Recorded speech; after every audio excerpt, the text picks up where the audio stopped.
Hello, my name is Evan George, and today I'll be answering the question, what should I be doing in my first year in terms of research or extracurriculars? I had asked this question to my mentors and leadership during kind of my first semesters, and the feedback I received was really focused on laying that foundation in that first semester and focus on performing well on blocks.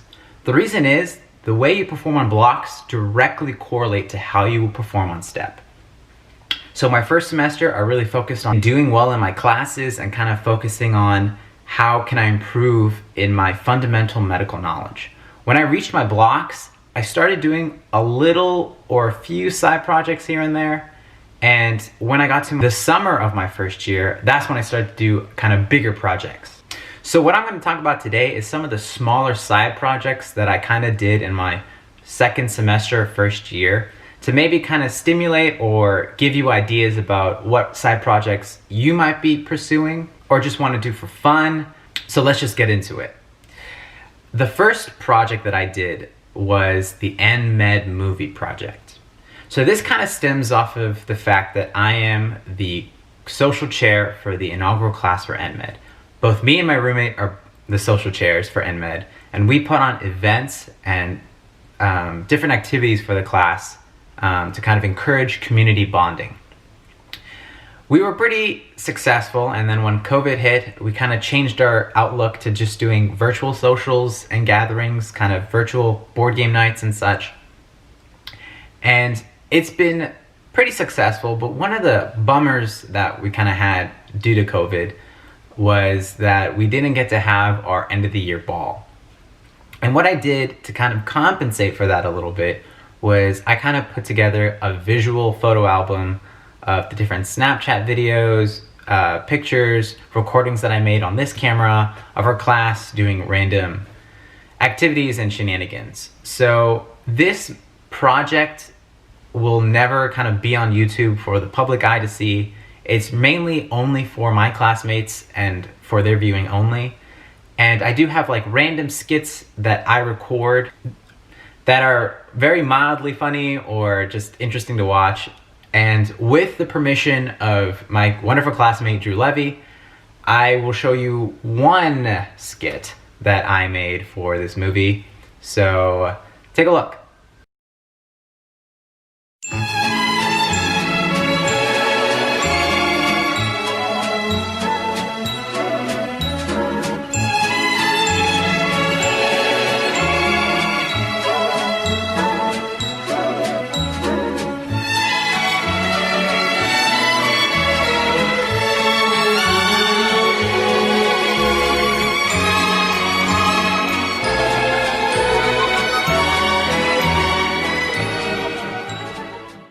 So as you can see, that's kind of the shenanigans that encompasses this entire little film that I made.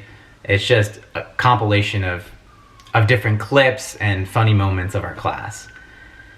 So that is the first project I was working on that kind of encourages community bonding. The next project that I worked on was a voting system for respiratory. The reason I did this was because during our respiratory block, we had reviews that were slightly unstructured and didn't really 100% meet the needs of the class. The faculty were doing a great job in delivering us the material, but because the class was was fast paced, they didn't know where we were in our studying and what topics we were struggling in.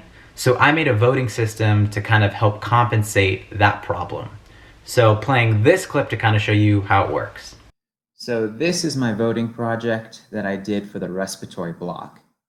Here we have the topics on the left-hand side, and then the columns next to it is how hard do you think this topic is? So if I look at x-rays and pulmonary testing, I say this is very hard. It'll basically add 1 to the number of students and change the weakness score.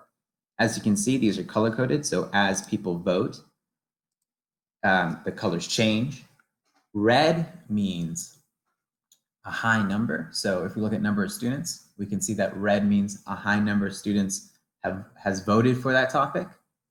And on the weakness score, we can see out of these set of topics, that there's a great weakness for x-rays and pulmonary testing questions.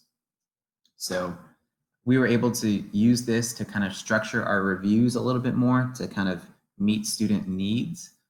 It wasn't 100% effective, in my opinion, because the topics were so broad that I had put COPD, phys, treatment, like it needed to be more kind of narrowed down. However, if I put too many topics, it would be difficult for people to vote. Over here, we have instructions for students and instruction faculty, and below we have open-ended questions that was brought up during the reviews. So this was the project that I did for respiratory to kind of aid the students and aid the teachers in identifying the problems that we had. So that was the voting system, and as you can see, some of the pitfalls were that I didn't make the topics narrow enough, but I didn't want to only put sections of the lecture when there's different parts of the lecture that people were struggling with. And then you don't want to put too many choices for people to vote on. So those are some of the issues and struggles I was facing with.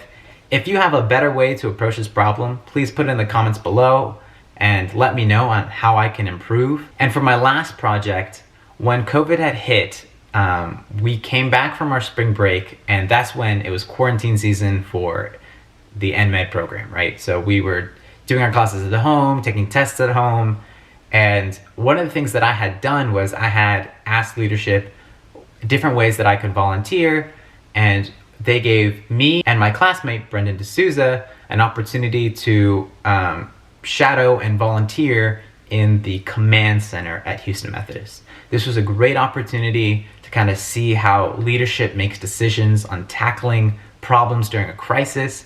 It was a really rewarding experience, and I was able to write a proposal about how we shouldn't wear ties to prevent kind of bacterial transmission. And one of the cool things that we had done was we were comparing the infrared thermometer guns to the oral thermometers to seeing if they were reading the same values or how accurate they were to each other. So this was a cool kind of mini research project that we did under the guidance of Dr. Phillips. It was different from kind of an undergraduate research experience because we were kind of leading it on our own, and Dr. Phillips was kind of giving us pointers about how to improve kind of our research techniques and such. So we wrote a mini paper that I put in the description below. I thought it was a great project. It really gave me insight about how to conduct my own research and how to write a paper. Overall, that was just a phenomenal experience, and all these projects kind of were very fun for me. So that's all I kind of wanted to talk about today, and maybe give you some ideas about what to do when you enter medical school, or maybe you're currently in medical school and you're thinking about what should I do now. So I'd like to say thank you for watching, work hard, play safe, and please always wear a mask. Thank you.